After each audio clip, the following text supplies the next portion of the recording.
favor, hermanos, también tenemos que apoyarnos. Bien, muchas gracias. Bien, vamos a hacer alguna pregunta respecto de qué influencia está ejerciendo el mundo espiritual o de qué manera ellos consideran desde este particular punto de vista la unificación de las instituciones espíritus. Hermano Daniel.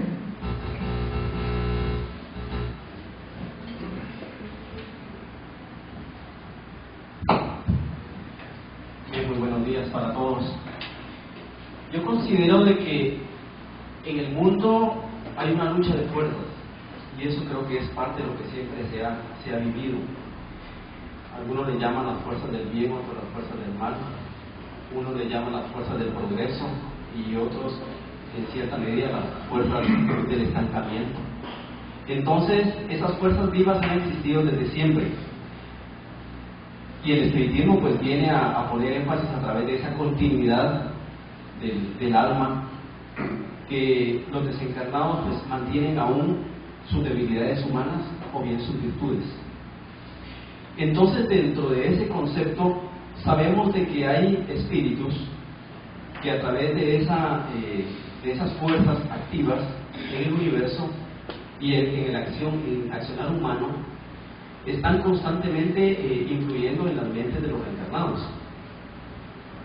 Y ahí es donde es bien importante tomar en cuenta que esta influencia de muchos seres, algunos por mantener sus propias convicciones que tuvieron en la tierra, sus ideas filosóficas, sus ideas religiosas de distinto tipo, tratan de sembrar en la mente de los reencarnados que piensan de una manera distinta obstáculos para el buen desempeño y el buen desarrollo de distintas formas de pensar.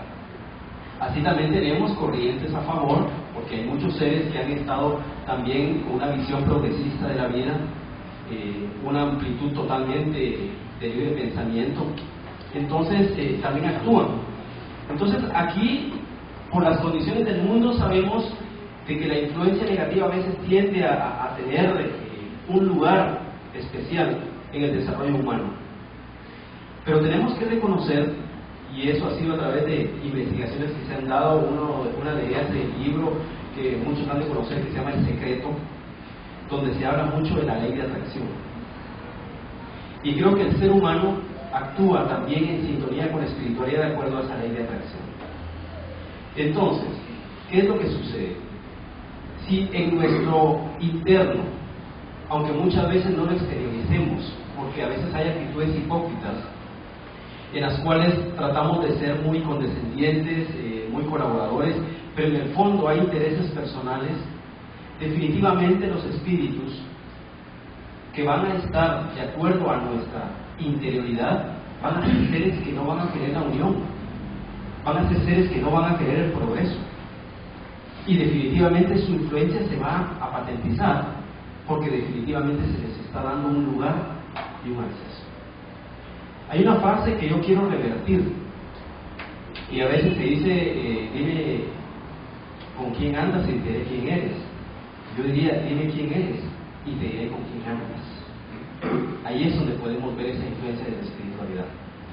Entonces, en la medida en que logremos superar esos dos elementos que Kardec los vivió en carne propia, que eran el orgullo y el egoísmo, cuando eso se empiece a romper, definitivamente los personalismos van a ir desapareciendo y se va a dar oportunidad a que haya mayor unión, mayor respeto a la diversidad, porque sabemos que nadie es igual y por lo tanto todos tenemos que respetar las ideas de los demás, pero el respetar las ideas de los demás no implica perder nuestra identidad y nuestra forma de pensar también, ¿verdad? Porque no podemos acomodarnos al gusto de las personas, y hay quienes a veces lo piensan y lo creen de esa forma. Es decir, voy a condescender y voy a pensar, porque yo sé que no tiene razón, pero voy a condescender con él solo para mantener la amistad. La amistad se puede tener aún pensando diferente. Y esa madurez es la que los líderes espíritas de Guatemala deben ir adquiriendo.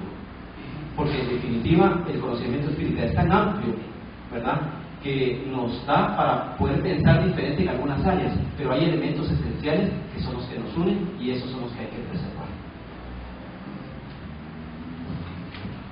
Bien, hermanos. Yo sé que cada uno de ustedes está formando ideas, está escuchando a los hermanos su posición, pero quiero también hacer una pregunta, porque Daniela abordó dos aspectos que quiero que nos aclaren. ¿En qué se fundamenta? ¿Y por qué nos dice que el ser humano conserva sus defectos y virtudes y que se los lleva, por así decirlo, al mundo espiritual? Dígame, ¿por qué? ¿Qué es el fundamento?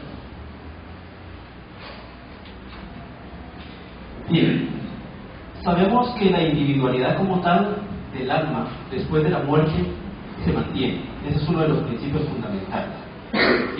Y definitivamente hay muchos casos científicos que lo han corroborado. El mismo Kardec decía definitivamente que el nivel o las virtudes o las cualidades de los espíritus son tan elevadas como las cualidades, virtudes y defectos de aquellos seres que han poblado la tierra, ¿verdad? Entonces esa continuidad se mantiene. Nosotros no perdemos esa individualidad.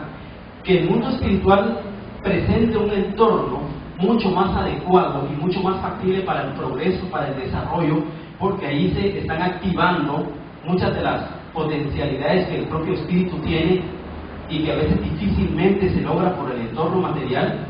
Eso no implica que el ser deje de ser lo que es, porque caeríamos en cierta manera desde el punto de vista filosófico en un concepto de la nada, porque si alguien resulta siendo otra persona, deja de ser lo que era y por lo tanto ya no sigue siendo lo que era. Entonces en esto el ser mantiene todas sus cualidades, su forma de pensar, y por eso se ha visto que han habido comunicaciones de espíritus a favor de ideas progresistas y otros también en contra de esas mismas ideas progresistas. Entonces se recalca mucho el buen pensamiento, las buenas intenciones, el desarrollo de las buenas virtudes. ¿Por qué?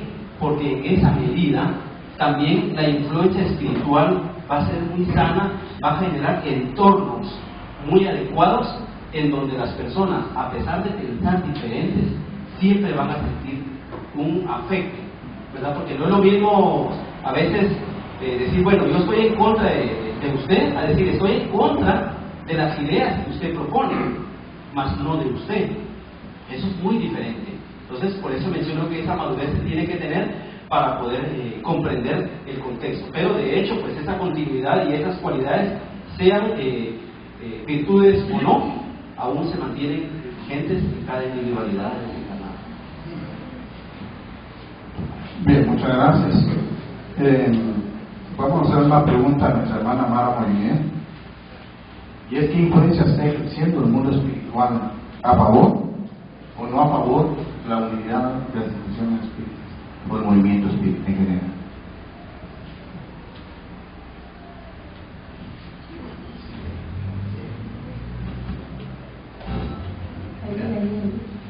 Gracias por este momento, por esta oportunidad, a los espíritus encarnados y a ustedes también, los hermanos presentes.